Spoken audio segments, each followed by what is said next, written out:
Hi YouTube, welcome to another Marinal video. Again, it's me, but you can actually see me, which is great. If you like this video, hit that subscribe button. If you like the video, hit that like button. If you don't like it, hit the dislike button. Hey, constructive criticism is always good. If you got some comments, put them down below. I'm always interested to see what people think of my videos, and yeah, please don't hate on the hair. My hair's scruffy today. Anyway, the JVC system here again, but this time it's the complete system, the whole thing. Now this is a JVC FS-SD9 micro executive stereo system. Well, it comes with two cylindric speakers. I've got the covers on at the moment. You all know what these are about, covers, and remote control, and that's the whole system. That's all it is. It's nice and compact and will fit on any person's desk. I actually use these speakers as my front channel on a much powerful amplifier than this. If you're wondering, this is a 19 watt by 2 RMS amplifier, all 30 watts peak. It's actually got discrete outputs, two sets of Sanken transistors, which, if you know, Sanken is a Japanese manufacturer of ICs, MOSFETs. It's fan cooled, got a fan on the side, sucks in air through a little duct and blows it over its amplifier. It's got no real great inputs other from a 3.5mm jack. It's got digital outputs, a subwoofer output, which is cool. There is a subwoofer for this, but unfortunately it's only available in Japan. Which, if you are into home audio, you know, when you got things like JVC, which is known as Victor over there, a lot of the higher end stuff we just don't get here in Australia, or the US, or any other country other from Japan, and it's very hard to get over here. The shipping price is horrible. But there is a matching 10-inch, I think it's there's an 8 and a 10-inch subwoofer for this system, 100 watts, 120 watts. And I'm really trying to get one to do a review on this system with its matching subwoofer, because the subwoofer actually kind of looks like these. It's got the same finish. It's not cylindrical though, it is a cube. But I really would like to have the complete system. So I got this system from one of my thrifting adventures, which I wish I'd recorded, because you could have heard me squeal like a little piggy, because I was really excited. I saw these speakers and I'm like, these look weird. I almost didn't buy it, because I didn't know the covers came off. So I went up to it and I was like, hey, I felt the weight of them. I'm like, these feel pretty heavy. They're like 2.5 kilos each speaker. Now I looked at this and picked it up and I'm like, that's heavy. This thing is 6 kilos on its own. I mean, for how big it is, I mean, there's my hands. It's not a very big system. And it had the remote control too. So I was like, why not? If it works, it works. If it doesn't, well, I got a cool set of speakers to blow up. So I took it home, I plugged it all up, and I listened to it with a few tracks. And I was like, hot diggity damn, this shit sounds good. And trust me, it does sound good. Well, let's turn it on and have a look. Did you notice what it just did there? This moves. If we hit the eject button, watch this. Yeah, I know it's noisy. I haven't cleaned out the insides. I've got to lube one of the bearings.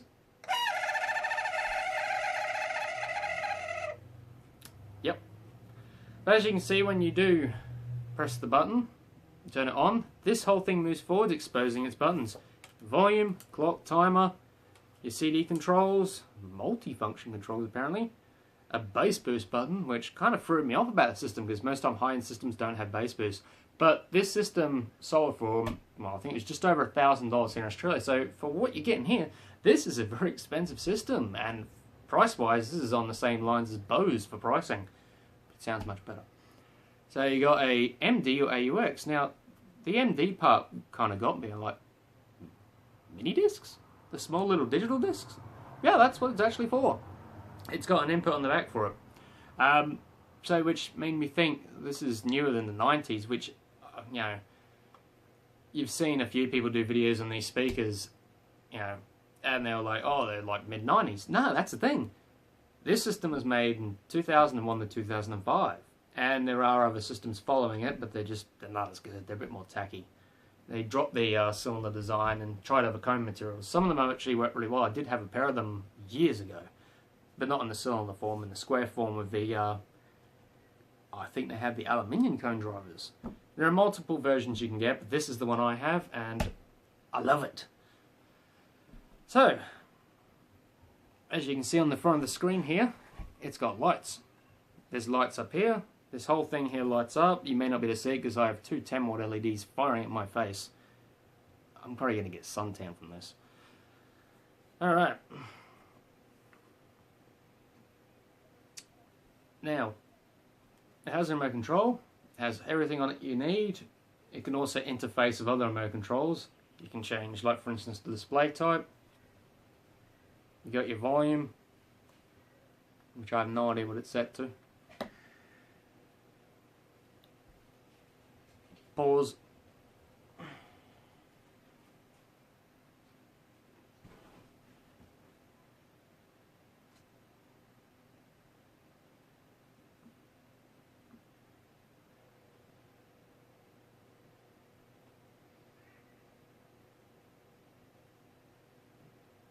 What the fuck?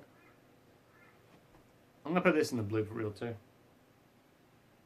You can't run YouTube without... Ugh. Yeah, really. Don't like me. It's not playing music. Ugh. Oh, for frickin' Jesus' sake. There was a problem signing into your account. I'm not trying to sign into my YouTube account. I just want to play freaking music, you dumbass. Just... See, not everything goes to plan on my videos, though. I do this the old way.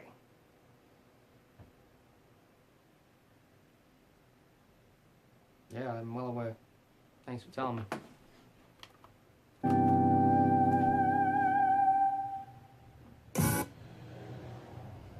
Alright, hopefully this cuts back in now. Here we go, music test time. Turn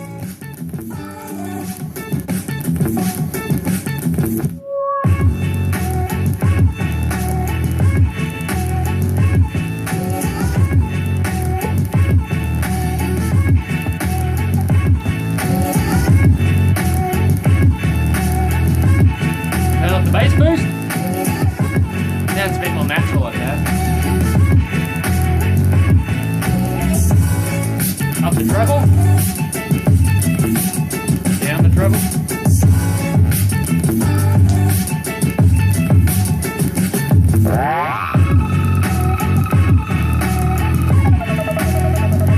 Hanging.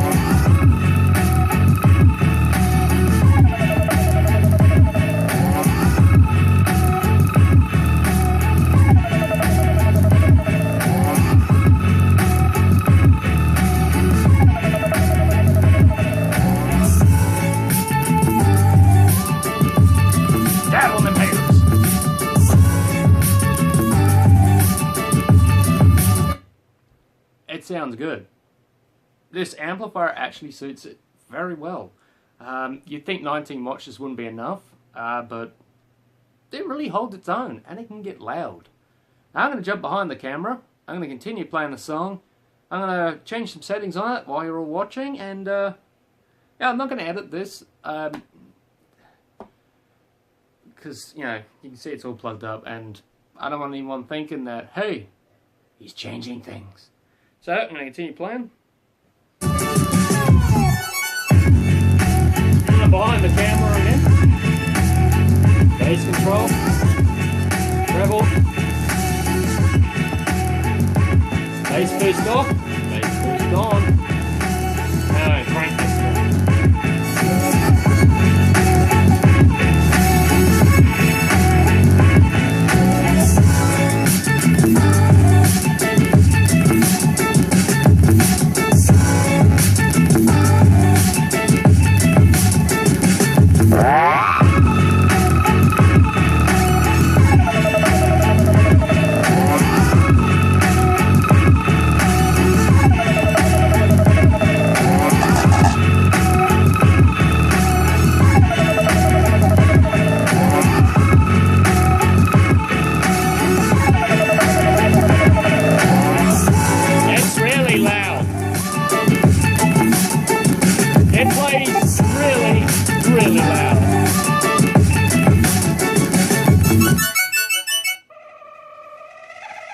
Well, and even tells you goodbye. How about that? But no, it can happily keep up with other systems in its price range. I will say that much. And it looks fantastic. I think it's a fantastic system. I just can't get over that. Yeah, the thing is with this time period, the 2000s, is that everyone was switching to, Chinese manufacturing. And for some reason, JVC with this system stayed with their Japanese manufacturing. Victor, because it's got Victor written all over the damn thing. Like in the back here, Victor Company of Japan, which actually stands for JVC, but as you would know, here in most countries it's just called JVC, in Japan it's called Victor. Yeah, they kept the name. It's written all over the damn thing, on the back of this and the back of these. It's just fantastic. I wish they would keep making systems like this. But they just don't. And that's what really saddens me about audio today, especially of like teenagers and everything. They buy these black plastic, silver plastic, fancy light-up sound systems, and they just don't understand what good quality audio is anymore. And this is a good piece of audio. It's got plastic control, but yeah, the front plate's aluminium at least. Yeah, I wish they'd go back to making this type of stuff. It's brilliant. If you have a chance to check one of these out or pick them up for cheap, do it. You won't regret it. It's great. Anyway, guys, thanks for watching.